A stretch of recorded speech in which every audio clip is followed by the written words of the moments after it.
Enteekateeka ez'emikolo abaami ab'amagombolola kwe bagenda okweyanziza obwami mu maaso ga Ssaabasajja Kabaka empologoma ya Buganda Sseggwanga Kimera Frederick Ronald Muwenda Mutebi II olunaku olwaleero ziwedde ng'ebula ssaawa busaawa emikolo gino gitandike. Omutanda Magulu Nnyondo Nantalinnya ku Katebe yasiimye okulabikako eri Obuganda olunaku olwaleero luno mu lubiri lwe olw'emmengo ku mikolo gino. Minisita avunaanyizibwa ku gavumenti ez'ebitundu era nga ye Ssaabawolereza wa Buganda Oweekitiibwa Christopher Bwanika ategeezezza nti enteekateeka zonna ziwedde okusobozesa omukolo guno okutambula obulungi mu maaso ga nnyinimu Ssebuufu bwange obutasaalimbirwamu mbwa. Tulindiridde empologoma mu lubiri ku ssaawa 5:05 ez'enkya ya leero. Abaami abamu batandise nadda okuyingira, abagenyi abayite mu butongole abalala basuubirwa kutuuka ku ssaawa 5 ez'enkya. Minisita baakutuuka ku ssaawa 5:00 Katikkiro baakutuuka ku ssaawa 5:40 ate ku ssaawa 6 Ssaabawolereza ayanirize Ssaabasajja Kabaka ssaawa 6:15. Abaami bakubirizibwa okukuuma obudde nga bwe twabalambise. Twebaayuza nnyo abaami Ssaabasajja yatudde amannya okumukulembererako era nga tubaagaliza okuwera obulungi ate n'okutuukiriza bye bawera eri Ssaabasajja mu buweereza bwabwe awangaale nnyo maaso mo. Babaami b'amagombolola abaamaze dda okutuuka beeyanzizza nnyo Ssekkesa omuti ogubala ensimbi n'ebikomo okubateerawo olunaku luno lwe bagambye nti lwa byafaayo nnyo era nga kino kigenda kubongera amaanyi mu kuweereza Obuganda awatali kutiiririra Namulondo. Ye minisita omubeezi avunaanyizibwa ku gavumenti ez'ebitundu Oweekitiibwa Joseph Kawuki yannyonnyodde obukulu obw'okweyanza obwami mu maaso ga Ssemaka Sserwatika lwa ttaka Nantatungibwa. Lyebbugumu lyeyongedde mu lubiri lw'amaaso Emmengo ng'abaami beesunga ebitagambika okweyanza obwami mu maaso g'empalabwa Ssemanda agamenya embazzi n'okuyunga. Omusasi waffe Kato Dennis Luwandagga ali mu lubiri. Wawulira bino ng'olubiri lwa Ssaabasajja Kabaka Ronald Muwenda Mutebi II olw'emmengo luwuuma oluvannyuma lw'okusiima alabikeko eri Obuganda olunaku olwaleero ng'abaami be ab'amagombolola beebaza obwami. Olubiri olwogera bino lwetooloddwa abasirikale okuba nti bakuuma obutebenkevu era nga mu kiseera kino ssentebe w'abamagombolola mu bwakabaka bwa Buganda Haji Musa Ssemambo ategeezezza nti abaami b'amagombolola ebitundu 99 ku 100 baatuuse dda mu lubiri lwa Beene okwetaba ku mukolo guno amawundo olunaku olwaleero. Haji Musa Musoke Ssemambo Musoke omwami wa Kabaka bwe yasiima omukulembererako eggombola yamutubeesa tumakinde ekibuga era ssentebe w'abambe eggombolola eza Kyaddondo twatuuse dda wano mu lubiri era olubiri luwuuma n'abalala bali mu kkubo abalala bali wabweru.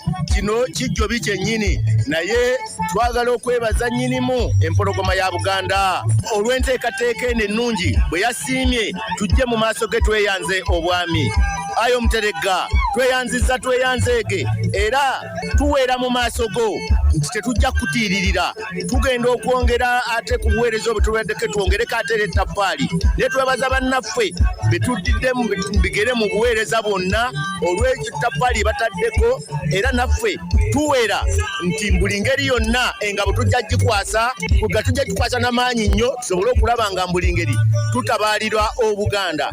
Haji Sulaiman Magala Katambala nga ssentebe w'akakiiko k'amakula ategeezezza nti abaami ba Ssaabasajja ab'amagombolola bajjumbidde enteekateeka y'okuleetera Beene amakula era nga masufu tegoogerekeka. Bassebo ne bannyaba abantu ba Kabaka tuli wano mu lubiri lwa Kabaka nga tuli mu kukuŋŋaanya amakula ga Beene era essaawa eno abantu bonna batuuse n'amakula nebaza abo bonna bakedde n'abo baasuze nga bamaze okweteekateeka obulungi ne baleeta ebintu byabwe mu budde. Nkubiriza abo abatannayingira banguwe mu bwangu sobole okubeera nga tutambula bulungi mu nteekateeka zaffe. Mu kiseera kino abaami b'amagombolola abatali bamu beebazizza empologoma naye nga n'abakyala abaweebwa omwami bagamba Ssaabasajja kye yakola ekyokusoosowaza abakyala kyankizo nnyo era bwe batyo ne bawera nti bagenda kutiiririra Beene bakumuweereza obwakabaka bwe.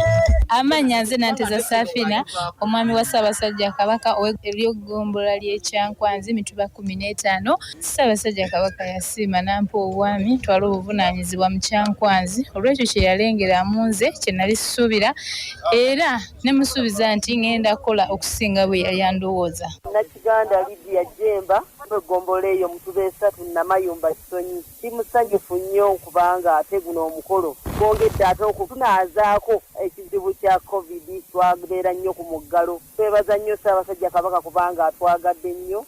Erinnya Kawuki Kasimu Taibu omwami wa Kabaka wa ggombolola ya Mutuba 7 Myanzi mu ssaza lya Kabaka ery'Essingo. Nina essanyu olw'okuba nti Ssaabasajja Kabaka yasiimye tujje tulabikeko mu maaso ge okwebaza obwami bwe yatuwa era nga tweyama tujja kutuukiriza obuvunaanyizibwa bwonna Ssaabasajja Kabaka bwe yatukwasa. Amannya Rasto Bukenya omwami w'eggombolola mituba 5 Kiganda. Olunaku olwaleero ndi musanyufu okubanga ndi wano mu lubiri wa Ssaabasajja Kabaka. Obudde bulungi twatuuse dda wabula nkubiriza bannakiganda mituba 5 mubeere ku TV mubeere ku leediyo mulabe obubaka nga bwe bugenda era mbasaba mbeeyanza obubaka bwonna bwe mututisse okubanga tubutuusizza. Mu kiseera kino abaami b'amagombolola batandise okutuula mu weema enjera okukira ennyange okulaba nga beene atuuka bonna bakkalidde dda. Lwakyabba Safama nze Dennis Kato Luwandaga wano mu lubiri lwa beene Emmengo.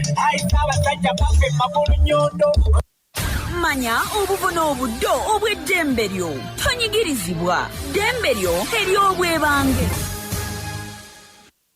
Omubaka wa Paalamenti yenna atamatidde na kusalawo kwa sipiika okwongezaayo Paalamenti kyokka nga waliwo ebintu ebyenkizo ebirina okuteesezebwako alina obuyinza okukuŋŋaanya emikono egisemba okuddamu okuyita Paalamenti nga munnamateeka Abdallah Kiwanuka bw'annyonnyola. Mu kawaayiro namba 2 sipiika bw'akizuula nti tewali mirimu gya kukolebwako asobola okwongezaayo olutuula mpaka yewalaba nti wajja kubeerawo emirimu. Naye kyakikola ng'amaze okwebuuza ku komiti gye bayita eya business committee. Naye omuntu yenna anyigiriziddwa mu mbeera eyo ng'alaba Paalamenti eyongezebbwayo mu bumenyi bw'amateeka, memba wa Paalamenti yenna waddembe okukuŋŋaanya emikono kimu kyakusatu naawe ensonga ezirina okuteesebwako n'aziteeka mu petition eyo era ne bazitwala ewa sipiika. Sipiika amangu ddala mu nnaku 21 alina okuba nga amaze okuyita olutuula okuteesa ku nsonga ezo. Nabwekityo singa sipiika abeera tayise lutuula olwo ng'emikono gisayiningibwa bamemba wa Paalamenti abeera amenye mateeka era asobola naye okuvunaanibwa n'atwalibwa mu disciplinary committee. Ensonga z'ekibiina kya National Unity Platform okutwala Paalamenti mu kkooti nga kiwakanya engeri omubaka Francis Zaake gye yagobwamu ku bwa kamishona bwa Paalamenti zongedde okulanda oluvannyuma lwa ssaabawolereza wa gavumenti Mugambe Nsumikambi Kiryowa Kiwanuka okutegeeza nti bano bakootakoota mugabwanda agalumonde gabikka ntumbwe kubanga ebyakolwa byakolebwa mu mateeka. Ekibiina kya National Unity Platform olunaku lw'eggulo kyayongedde okutaakaka ku ngeri omubaka Francis Zaake Butebi munnakibiina kino gye yagobwamu era kigamba nti ensonga zino zaakuggweera mu kkooti. Wabula ssaabawolereza wa gavumenti Mugambe Nsumikambi Kiryowa Kiwanuka agambye nti Nuupu teyandimaze na biseera kugenda mu kkooti kubanga ensonga z'omubaka Zaake zaakwatibwa bulungi.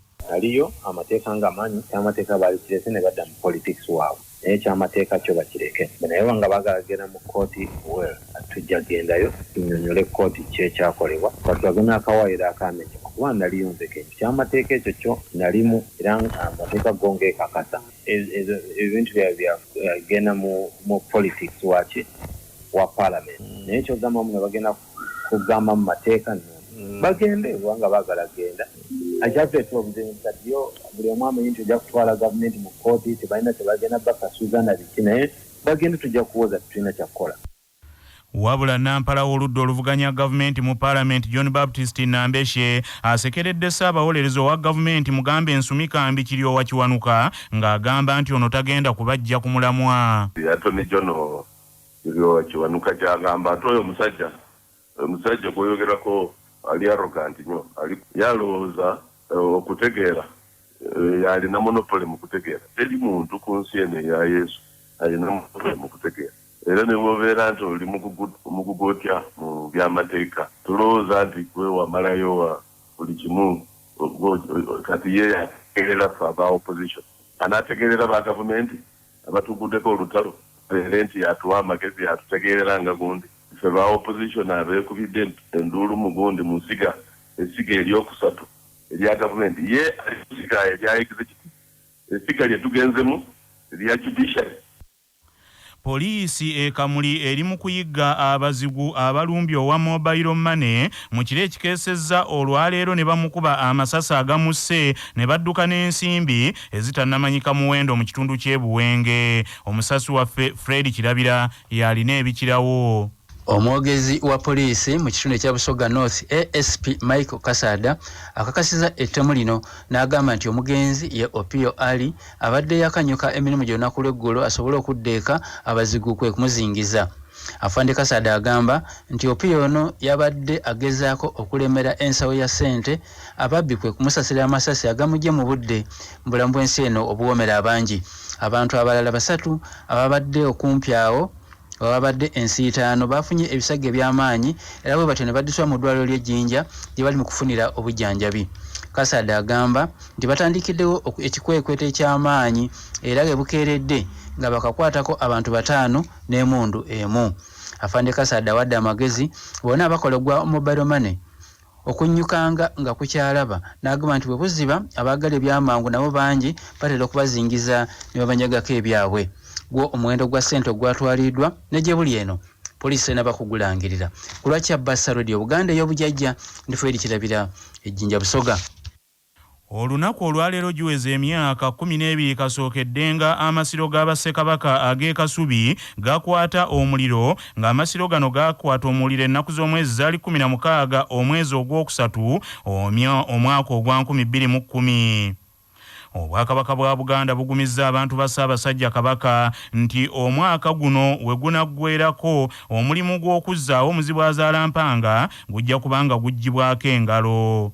Minisita w'ebyobuwangwa ennono wamu n'embiri n'ebyobulambuzi mu Bwakabaka bwa Buganda Oweekitiibwa Daudi Kyewalabye Male agambye nti amasiro kaakano ebitundu nga 80 ku 100 biwedde okuzzaawo. Kituufu olwaleero tuweze emyaka 12 bukyanga nabbambula w'omuliro ekyamuzibwazaalampanga wabaddewo kaweefube w'amaanyi. Tulowooza nti omulimu guno mu bbanga eritali lyewala ddala omwaka guno Abaganda bajja kufuna amawulire agaweera ddala essanyu. Naye mu masiro si muzibwazaalampanga yekka yakolebbwako ne bujja bukula oba watandikira okuyingira naye ennyumba nayo yali yagwamu nayo ekolebbwa nezibwawo era nayo omulimu gwayo guwedde.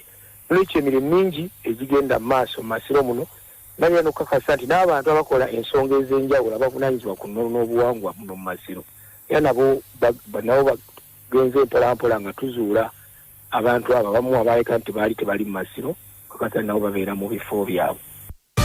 Tutuuse mu munnansi weeyogerere mwe tufunira abantu ab'enjawulo nga boogera ku nsonga ez'enjawulo.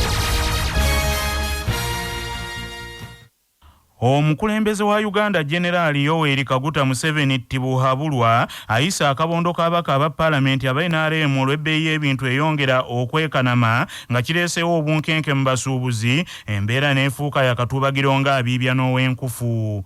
Gavumenti egamba nti emu ku nsonga eziviiriddeko ebbeeyi y'ebintu okulinnya lwe lutalo Russia lwe yakula ku Ukraine olwaviriddeko ebbeeyi y'ebintu nti ebikozesebwa mu makolero gamba nga aga butto ne sabbuuni okulinnya. Mu kanyomero kaffe kano akamunnansi weeyogerere tukuleetedde endowooza z'abannayuganda ku kwekanama kw'ebbeeyi y'ebintu era abateesa abayise ku kibanja kyaffe ekya Facebook CBS FM muteesezza bwe muti.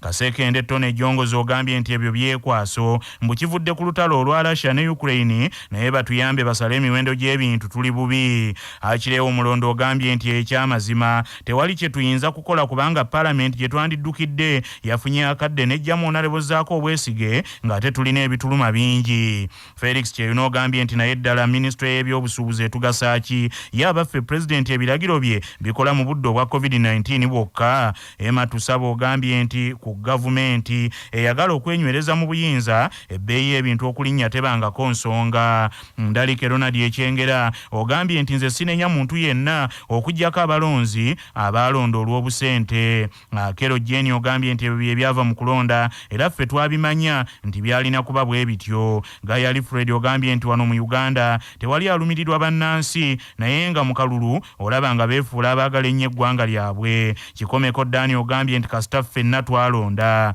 Fred Katendo ogambye nti ekirungi kiri nti kino tekyawula yellow na red, ndowoozo ntegedde, Katonda atukuume. Muwasani Mayinja Ekyesiiga ogambye nti gavumenti yeetereze. Serubiri Godfrey ogambye nti gavumenti kasita yatunda ebitongole byonna mu nkola ya privatization nekiwenkiza abasuubuzi okugereka emiwendo ku bwabwe. Kabazi Kulaishi ogambye nti abakulu basasula mabanja. Afuswa Kakonge Mugerwa ogambye nti ffe abanaku ffe tukafiiramu naye buli omu agumye munne. Bateesa abaalo okuli Kivumbi Luuku, Uzairu Lukwaju Saava, Nammiro Joeli ye Kasangati, Sali Isima, Aji Kaseere Nairobi, Breast Julius Sekamatte Kochi, Lugonda Shakul, Lutwama Fredi Mpaabwa, Omubulizi Kato Dagala Seninde Nsumbi Kyebando, Kaddu Peter n'abalala muwadde endowooza zammwe mwebale nnyo. Abateesa abayise ku mukutu gwaffe ogwa WhatsApp ku 0703 275 258 muteeseza bwe muti mu maloboozi gammwe. Jennalunga zenga bwendaba gavumenti esuddeyo gwa naggamba mu kulungamya bamusiga nsimbi kubanga guno si gwe mulundi ogusoose ng'ebintu birinnya. Twalaba amalwaliro abantu ne batuuka n'okulekayo emirambo gyabwe naye nakakati ebintu birinnye gavumenti esirise. Nze Sansa John Bosco Mutagejja ekifuta Kabira Kyotera. Omusolo ogweyongera buli nnaku gwe guleredde ebbeeyi y'ebintu okulinnya. Basigala Patrick Kibimba Kyazanga. Gavumenti yandigye omusolo ku bintu nga ebimotoka by'amafuta ebiyingira mu ggwanga n'ebijjako emisolo. Mannya Ssebwana David muzzukulu wa Ndugwa Tabike Lwamba. Abakulu ekintu kino nabo kibayinze kuba jjuuzi baavaayo ne batugamba nti kivudde ku beekalakaasi abavuga ebimotoka ebinene bannakenya, ate omukulembeze w'eggwanga jjuuzi naye n'avaayo n'atugamba nti kivudde ku lutalo olwa Ukraine ne Russia. Kati awo ne tulemererwa okumanya ekituufu kye ki. Zowulidde sindowooza z'abakulu abaddukanya leediyo eno era sindowooza z'abakozi abaweerereza ku leediyo eno wabula ndowooza z'Abannayuganda ku mutendera ogwa kinnoomu. Amawulire g'ebyemizannyo mu mawulire gaffe agakyabasafama gaagano.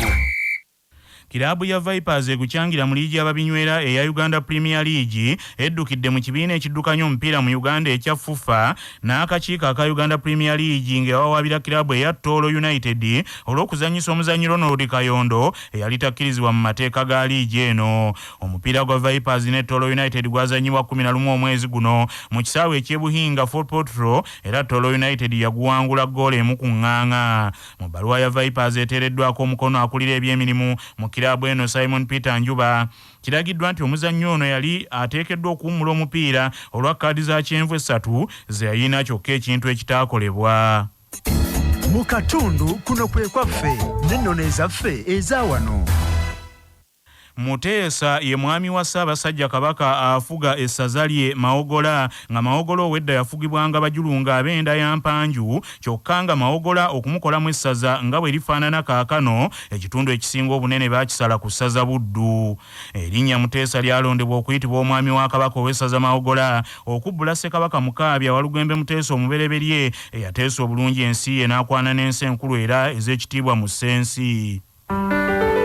Nga tugenda mu gebweru sooka ojjukire bino nga bikutuusibwako Ugachik Poultry Breeders abalina emmere y'enkoko ey'omulembe ezikuza obulungi.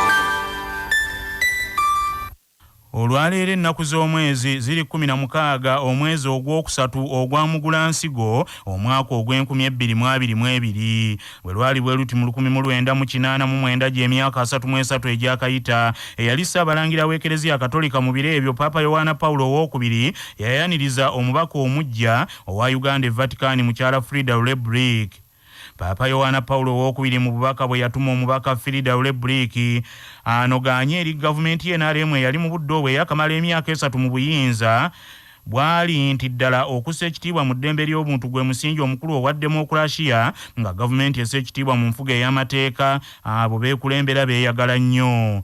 Paapa Yohaana Pawulo owookubiri yanoganya ebigambo bya eyamusooka Paapa Pawulo owoomukaaga bye yayogeranga azze mu Uganda mu 1969 nti gavumenti terina kutya Kereziya kubanga Kereziya eteekateeka abatuuze ab'amazima era abawulize ng'ate ewa gavumenti ekitiibwa kyokka nti era mu ngeri y'emu Kereziya erwanirira eddembe n'obwenkanya n'emirembe mu lwatu. Amawulire okuva ebweru w'eggwanga nga gakutuusibwako Heritage Family Center ku Heritage Plaza e Nansana abateekateeka abagenda okuyingira obufumbo. Essimu noti 7 noti 2 699 337. Abajaasi ba Kenya abasukka mu 10 bakkiridde zira ku emikono gye giwaniririra ebisambi mu bulumbaganyi bwa bomu obakoleddwa akabateeberezebwa okuba abakambwe ba Al-Shabaab abasigadde nga baseka kimwegeru wambwa kyaseka mu lumbe lwa Wante. Kitegeerekese nti abajaasi abalala 5 basimatuse n'ebisago eby'amaanyi nga mmotoka mwe babadde batambulira yeerinnye ku bomu eno ebadde etegeddwa mu kitundu eky'Eggedo mu Somalia ekiriraanidde ensalo ya Somalia ne Kenya. Abajaasi banna Kenya abattiddwa bajje lya mukago gwa Afrika erikuuma emirembe nga bamuteseka ba Al-Shabaab ensangi zino battukizza obulumbaganyi munda mu Somalia nga bujja mu ngeri ya sebugenyi bwansanafu gwe zizinda teyeebaka. Bino we bijjidde nga Somalia ekyakulungutana n'entegeka ey'okulonda ababaka ba palamenti nga ababaka abanaalondebwa be baneerondamu pulezidenti wa Somalia omujja ng'obulumbaganyi buno bulabikanga obugendereddwamu okutiisatiisa abalonzi. Agavudde mu kunoonyereza wano ku Kyabasafamma gaagano. Mu mawulire ag'ebyobulamu bannassaayansi bakizudde nti omukazi ow'olubuto okugejja ku misinde emingi mu myezi egisooka ne mu myezi egisembayo ng'ali lubuto nti kaba kabonero akalaga nti omwana gw'anaazaala bw'anaaba muwala wakugejja nnyo naddala mu myaka egy'obuvubuka. Abayivu mu buto abayeeyanga bannaabwe abagudde ekigwo nti gwoyerawo biyoolewo okunoonyereza okwa luno bakoledde ku University of Texas Austin mu America ne balondoola abakazi 300 okuva nga bali mbuto wamu n'abaana be bazadde. Bakalimagezi bagamba nti okugejja kw'abakazi ab'embuto mu myezi egisooka n'egisembayo emirundi mingi kireetebwa nsikirwa ez'omwana ali mu lubuto naddala omuwala ng'omwana ono bw'azaalibwa ayoleka kino ng'ava mu buwere wamu ne mu buvubuka nga munene. Abadde kamala nsonga w'okunoonyereza kw'omulundi guno Professor Beth Wyden agambye nti byaddala abakyala bangi okugejja kwabwe kwa butonde so si kwa mmere nga n'olwekyo balina okukozesa ennyo emibiri gyabwe gibeeremeramu kagibenga minene. Bannaffe amawulire ag'essaawa eno bwe gatyo bwe gagenze tova ku leediyo ey'obujjajja.